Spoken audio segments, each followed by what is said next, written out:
This is really weird, but this makes you unconfident sounding to other people. And I used to do this all the time, completely unconsciously, and weirdly, nobody talks about this. See, the first thing that goes with most people when they're not confident is they rush.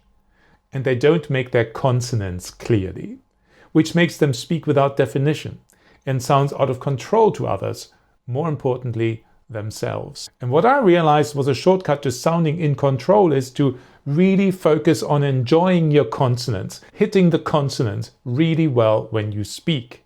It gives you a real feeling of control that translates to confidence as a side effect. And if you ever had the same problem, and if you have it now, I've created a cheat sheet that helps you to practice your consonants for you.